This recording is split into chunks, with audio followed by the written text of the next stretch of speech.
Hello my friends, I'm Sarah. Welcome to Thrills and Kills Booktube, where we talk about everything horror, thriller, and true crime.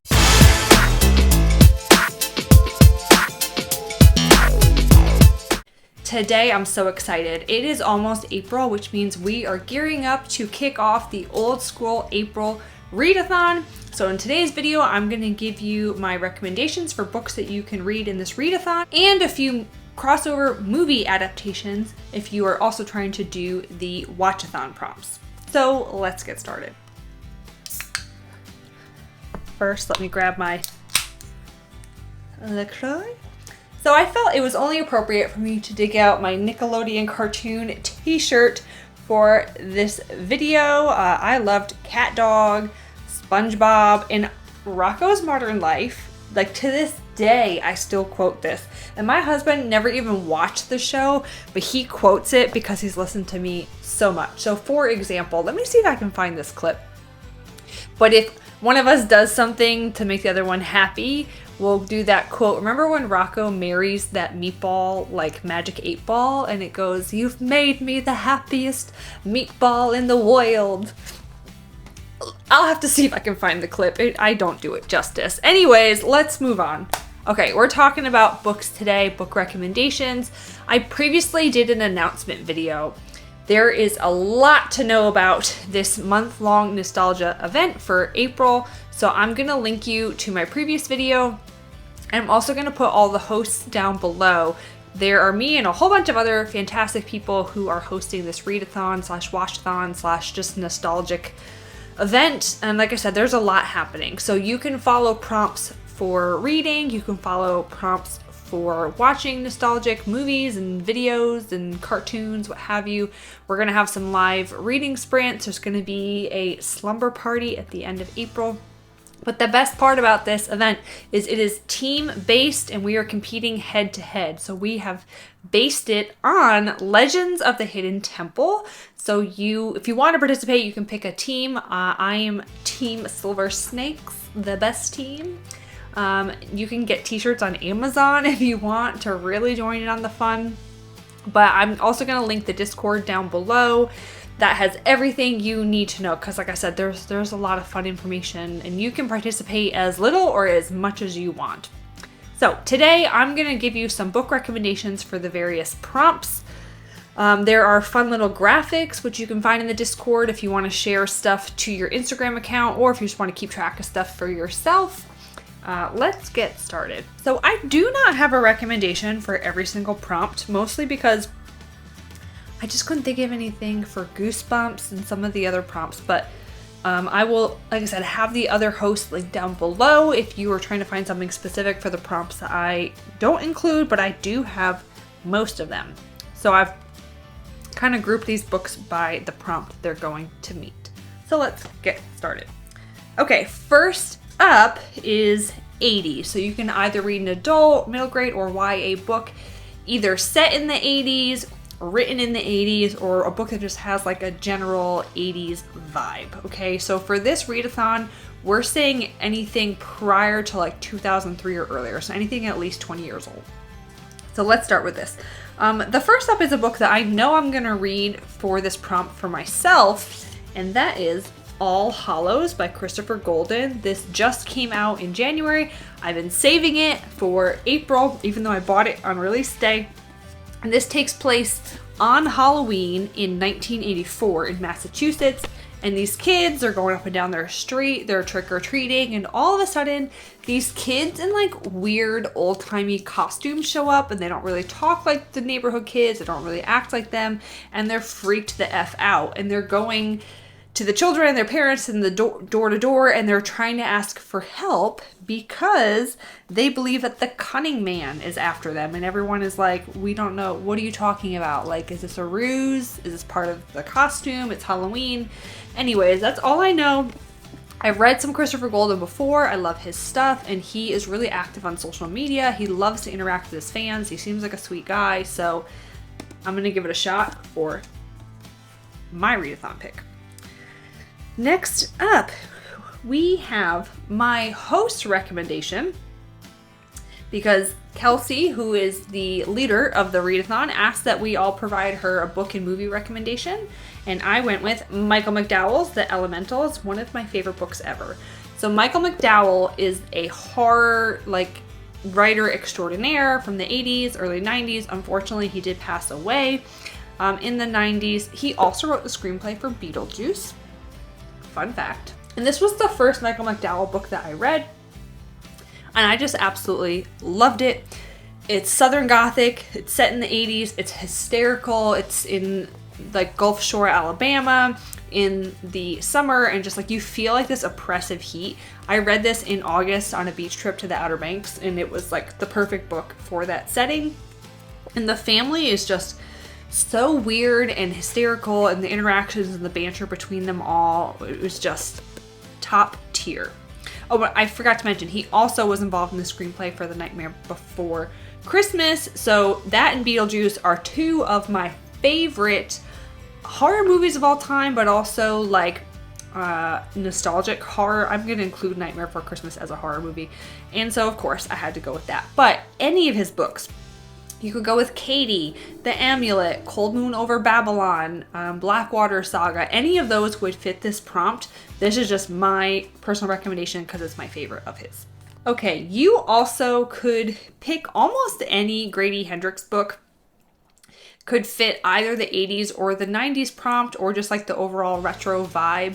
I know a lot of his books, he loves to write them in those decades, but for the 80s, you could go with My Best Friend's Exorcism in specifically, or that one could also fit the female protagonist prompt. See, a lot of these books you could fit into multiple prompts. So if you're trying to like get your bingo board or check off prompts, just try and see where you can fit them all. But I'm not the hugest Grady Hendrix fan. I just know that he particularly likes to write nostalgic stuff in the 80s and 90s. So have at it. Just pick any of his books, and I'm sure they're going to fit at least one prompt for this readathon. Okay, next up, this one, you could either read this or watch this, and this would fit for the 80s prompt. And this is going to be Clive Barker's The Hellbound Heart. This is Pinhead. Like, I'm sure everyone can picture the old school horror movie with the dude with the pins literally coming out of his head, and the Cenobites or Cenobites. I've never really figured out exactly how to pronounce that. This is a quick little novella. It was written, I think, like 1985, 1986.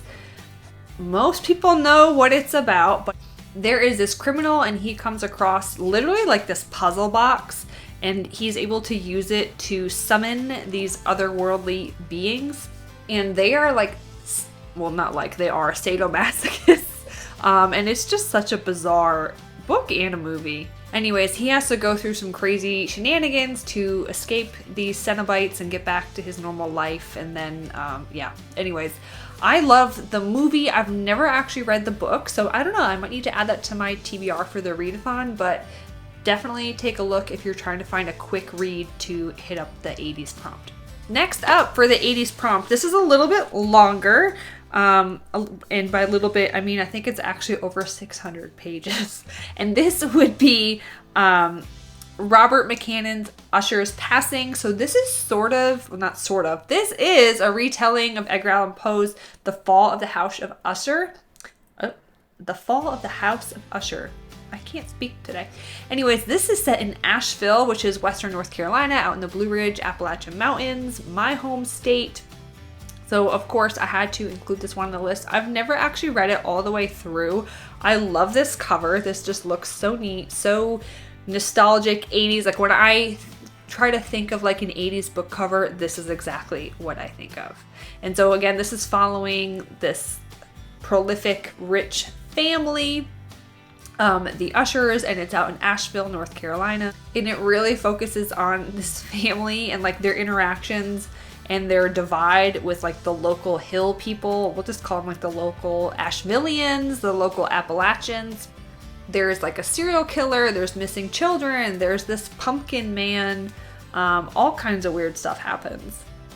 So obviously this fits this 80s prompt. You could fit it in like overall retro vintage mood read. I think you could make an argument that there's also a bit of a cursed object in here, and so therefore it would fit the teen witch prompt, funny enough. So you could definitely fit this in at least one prompt. like I said, it's over 600 pages if I remember correctly. So that's quite a chonker if you're trying to really read a lot for this readathon, but have at it. Next up, this is a book, I never see this talked about, but I recently was doing some research for Appalachian-based horror books for like some TikTok videos I was making, and I came across this book, never heard of it before, don't hear people talk about it. It's set in the 80s. There is a weird like snake handling culty type vibe, and this is Christy DeMeester's Beneath. Now again, I haven't read it, I just know it takes place in the 80s. It also obviously has a female author and a female protagonist named Cora, so you could also fit it into that prompt for a female author. So I'll have to read you a little bit because like I said, I haven't read this. But it says that there is a reporter, Cora Mayburn, and she's assigned to cover a story about a snake handling cult in rural Appalachia. She comes across this cruel fundamentalist structure and repression, glossolalia, I don't know what that is, and abuse, and it's something she's long since put behind her in favor of a more tolerant urban existence. So that's kind of interesting. Let me stop right there because I live in a rural North Carolinian community. I love rural people. I love the mountains. So I hope this isn't trying to paint a like us versus them perspective of like backwoods, rednecky people and uneducated versus like the educated, super liberal, super open-minded like city folk. I don't know. I'm a little bit hesitant already. But anyways, says she accepts an assignment to go report about them. She dredges up long buried memories as she seeks the truth, uncover secrets concealed by a veneer of faith and tradition. Something ancient and long concealed begins to awaken. What secrets do the townsfolk know? What might the handsome young pastor be hiding? And what will happen when occulted horrors rise to the surface, when pallid and forgotten things rise to reclaim the earth? Okay, so that has potential. Again, like I said, I am a little hesitant just from what I read. Okay, so that's all my recommendations that specifically are set in or written in the 80s. Let's move on to the next one, and this is the Free Willy prompt, which is basically any book that has an animal attack. The little graphic is just hysterical to me. So I think overall for this readathon, you could pick practically any Stephen King novel. I'm not really a fan. I think I like the movies based on his books. I don't really like the books. Almost any of his books could fit a variety of these prompts, but specifically for Free Willy, I'm going to go with Cujo. Again, this is one that you could read the book and or the movie to hit up multiple prompts. I remember watching the movie as a kid. I've never actually read the book, again, because like I said, I'm not a huge fan of Stephen King's books, although they do make good movies. And that's really all I have to say about that one. So let's keep it moving.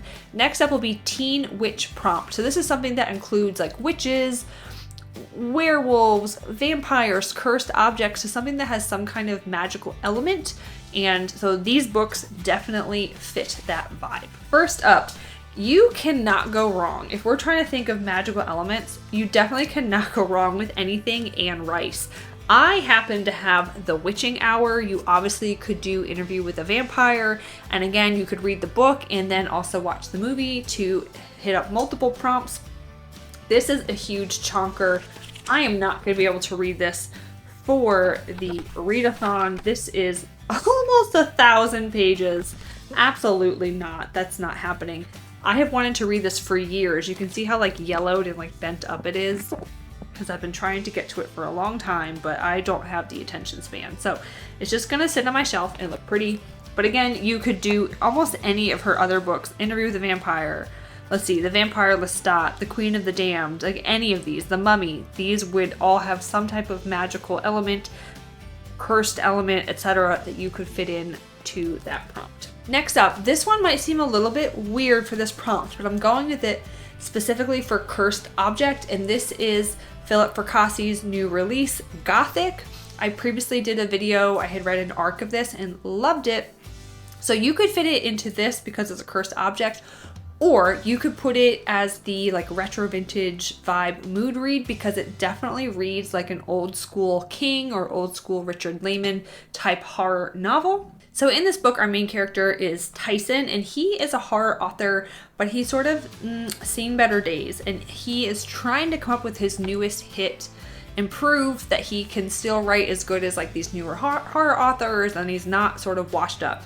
His girlfriend slash partner, I can't remember if they're actually married or not, she buys him a birthday present to inspire him. She gets him this beautiful, huge, like old school vintage, maybe even like medieval looking writing desk. Well, come to find out, the desk is cursed. This is in the synopsis. And he starts to change. He starts to write better than he's ever written before. He's writing for like 16 hours a day. And these are like the scariest, most horrific, darkest stories that he's ever written in his life. And it's starting to seep out into his personal life and affect people around him. I loved it. It was so good. I gave it 4 stars, if not 4.5. I don't quite remember at this point because I read it, I think, back in November or December. It's fantastic. Definitely check it out. And then going back to Ushers Passing, like I mentioned, there is sort of an element of like a cursed object, supernatural object. You could make that argument that you could fit it into this prompt. Again, that's a chonker. And then finally, I think any Alice Hoffman book could fit this. I'm thinking things like Practical Magic or Magic Lessons. And again, you could read the book and then you could go and watch the movie. I love Practical Magic, the movie. That was just so good. One that definitely came out in the 90s. I don't remember if it was like 96, 98, somewhere around there. But this whole series follows the Owens women, and they're a family of witches through multiple generations. And it really follows, like I said, this multi-generational family of witches, and it's about like love and family and sisterhood and all that good stuff. So I think it definitely fits this prompt, or clearly you could fit it in the prompt for female author slash female protagonist. Speaking of, that is our next category. So you could read anything about a female protagonist or by a female author, as long as it's got like this nostalgic vibe. So either written prior to 2003 or set prior to 2003. And so the first one, I actually just read this book. Yes, it's a bit chunky, but it reads quick. And this is The Good House by Tananarive Due. She has a brand new book coming out April, May. Anyway, so it'd be a good time to read her backlist. This is obviously written by a woman, and it follows a woman named Angela and sort of her now deceased grandmother. And so her grandmother, like I said, has passed away, and she has to come home to take care of her grandmother's house.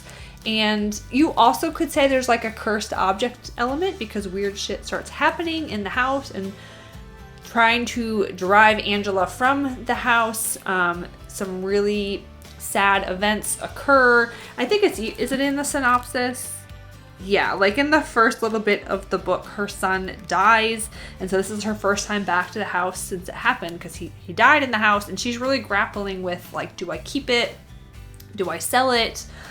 She's got some really good and some really terrible memories at this house. Her marriage has fallen apart. And so she really is just dealing with a lot. And it's a fantastic character arc. I would recommend this more just to read Angela's story and her progression and her strength, rather than like what actually happens in the book. So Tananarive Due's The Good House. All right, next up, let's talk about nonfiction. I don't actually have a physical copy. These are all on my Kindle, but you could read almost anything by Anne Rule. So she was a really prolific true crime writer. Is she still alive? I don't remember. But she wrote a lot of stuff about like Ted Bundy and other serial killers, like The Stranger Beside Me, and its multiple iterations and editions. And so it's got a lot of retro stuff, definitely written before 2003. So you could fit that into this prompt. Just pick one of her books. You can't go wrong. And then my last recommendation for this prompt, which is I actually think I'm gonna read this for my own readathon TBR, Anya Alborn's Within These Walls. I'm trying to read more Anya Alborn and get caught up on them. And I thought, oh, Alborn April, isn't that cute? So Within the Walls, there was a cult leader who has now gone to jail, and there is a reporter who wants to interview him. And he is granted this interview on the condition that he goes back to the house where all this activity went down. And a lot of it did happen, was it in the 80s or the 90s? I forget which, but definitely before 2003. And he also, this reporter is bringing his, I think, 12-year-old, 13-year-old daughter with him, and then weird stuff starts happening. That's all I know. I don't really want to know much more, but it's nostalgic. It's a female author, and it's got cults, and that's one of my favorite, like, tropes, horror type books to read about, so it ticks a lot of boxes for me. I feel like my shirt keeps trying to choke me. Okay, so now we're gonna move on to 90s. So this can be an adult book, middle grade, or YA, or any book that just kind of has a 90s vibe. So either written in the 90s or set in the 90s. First up is one that I read in February, and I adored this book, and this is Reprieve by James Hahn Matson. You can see all my little tabs. I actually did an entire reading vlog of like bleak and disturbing books, and this was in there, and my favorite of the books that I read for that vlog.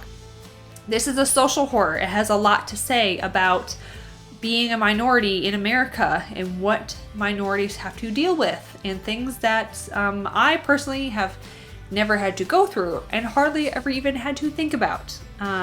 It deals with racism, with abuse of different kinds, of sex tourism, misogyny, all kinds of bad stuff. And interestingly, it is set in a full contact escape room. So this team is competing, and they're going from room to room. And if they can make it all the way to the end, they can win a ton of money when something goes horrifically wrong. The book opens up from the very first page, so I'm not spoiling anything.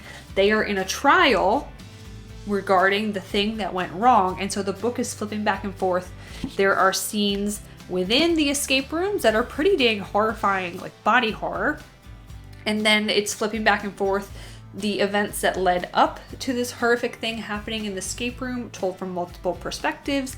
And then we get scenes from the courtroom, and kind of all comes together in the end. It was a beautifully written book, and even though it's set in the 90s, it very much is a commentary on things happening in America today. And there's a lot of fun little like references to 90s horror. So there's like Stephen King references, and the Hellbound Heart is in there. There's a really funny scene that's mentioned, or a funny quip, like a line at the beginning of the book. So I recommend that one. And then another book I read recently, although I got this on Kindle Unlimited, so I'll just have to put a picture here. And this is called Devil's Creek. I really enjoyed this. This flips back and forth between timelines, between like the late 80s and then the 2000s. And there is a small town in Kentucky, and there was a cult in this small town. So there's the cult vibe, there's a bit of a zombie vibe, a bit of how would I say it, like cosmic horror type vibe. Essentially, there was a really bad guy who was the preacher, the leader of this cult, and they were worshiping this like very ancient underground being that needed sacrifices and child sacrifices. And the book opens up where they're able to escape, and now it's like 30 years later, these kids that escaped are adults, and something has come back, and then there's like a zombie outbreak, and these kids have to fight it off. And I don't want to tell you much more, but it definitely fits multiple types of prompts here. You know, 90s, you could also say Teen Witch, because zombies are a bit of a magical element, or just overall retro vibe. I really enjoyed this one. And my last recommendation for this 90s prompt is a nonfiction, and this is literally called The 90s. And again, I don't have it, so I'll have to put a picture here. I think I'm going to try to get to this. I bought it on Kindle. So I think this is going to be one of my personal picks for the Readathon, but this basically just kind of goes over what it was like to live in the 90s, what was happening in the 90s. So let me read you a little bit. It says, in the 90s, Chuck Klosterman, that's the author, obviously makes a home in all of it. The film, the music, the sports, the TV, the politics, and the changes regarding race and class and sexuality in the 90s. The yin and yang of Oprah and Alan Greenspan. In perhaps no other book ever written should a sentence like, the video for Smells Like Teen Spirit was not more consequential than the reunification of Germany would make complete sense. A multi-dimensional masterpiece, a work of synthesis so smart and delightful that future historians might well refer to this entire period as Klostermanian. I don't know what the hell that means.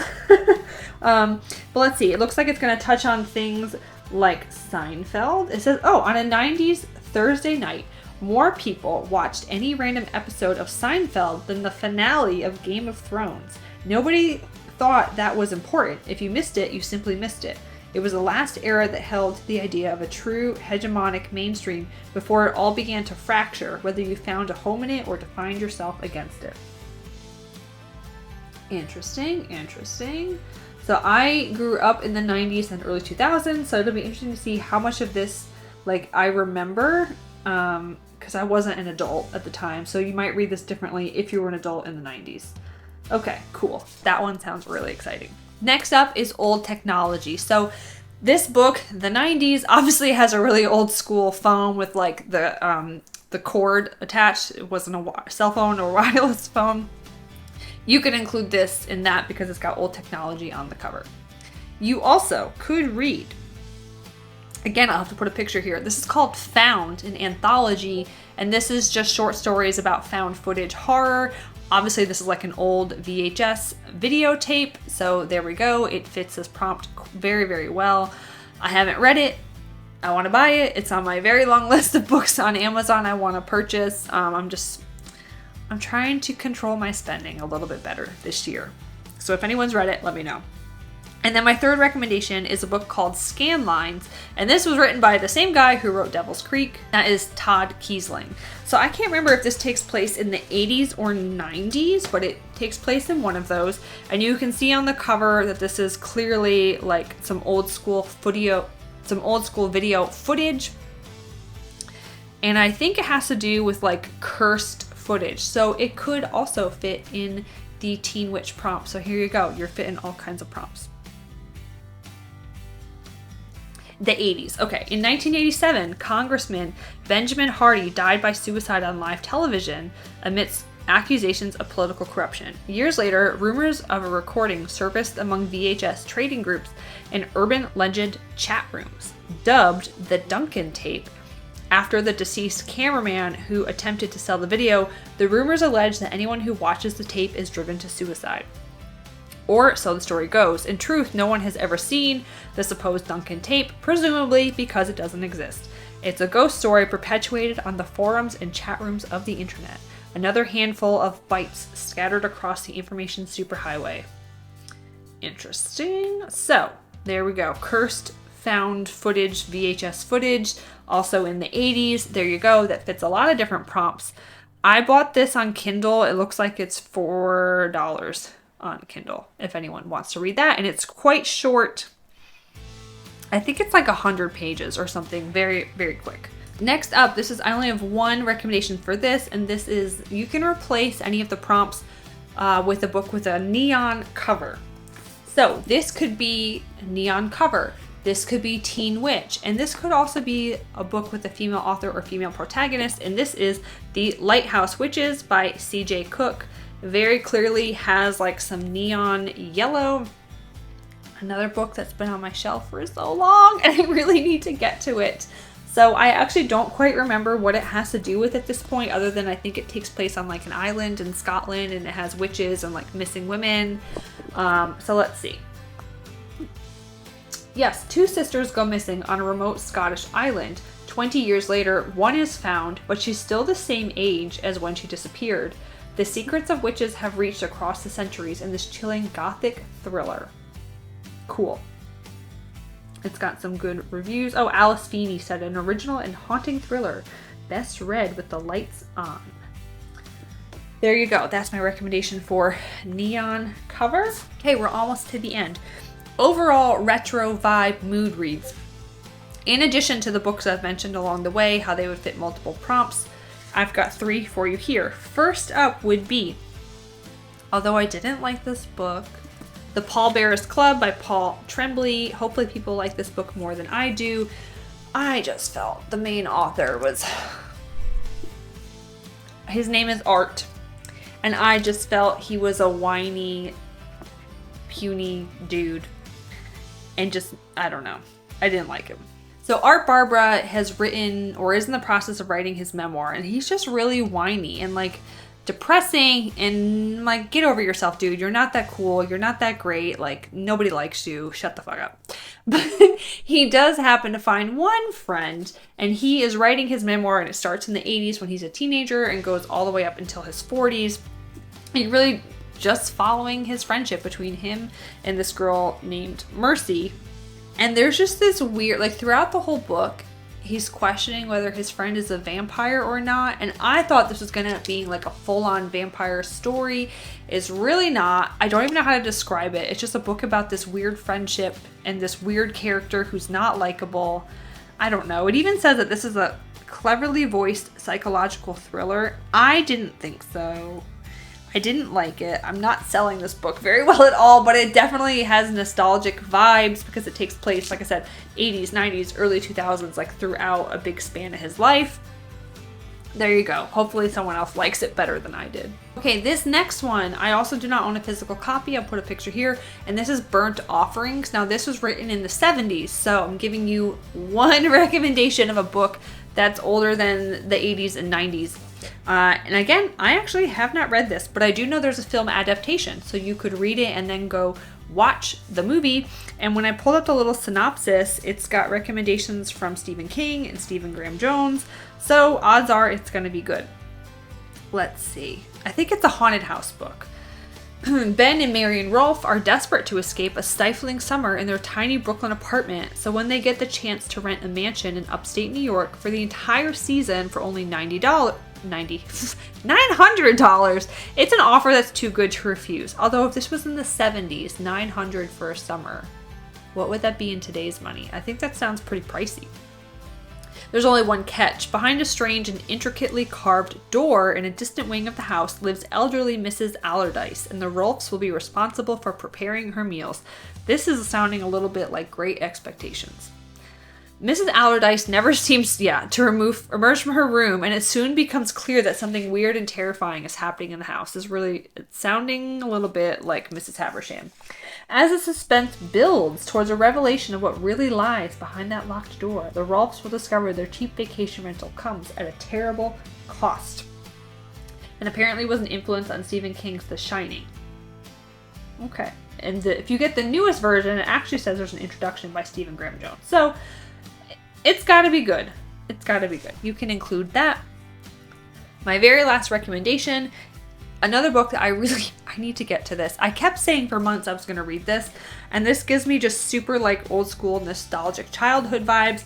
Pen Pal by Dathan Auerbach. I've just heard such amazing things. Everyone I've seen read this loved it. All I know is it's a series of stories like him flashing back to his childhood and trying to make sense of events that occurred. I heard it's scary. I heard it's really unsettling. And obviously if it's going to take place like in this person's childhood, that's going to have some type of nostalgic vibes like prior to 2003. I don't know yet if this would fit in the 80s or the 90s. So that's why I'm putting it in this general retro nostalgic vibes category. So Pen Pal by Dathan Auerbach. Okay, that's my recommendations for most prompts. I'm going to link everything you need to know down in the description because there is a lot to know about this month-long event. Like I said, you can do as much or as little. You can pick a team to compete on where you're going to compete for points. There will be a live stream event at the end of the month where we're going to compete head-to-head. You can watch movies. You can read books. You can do bonus prompts on there.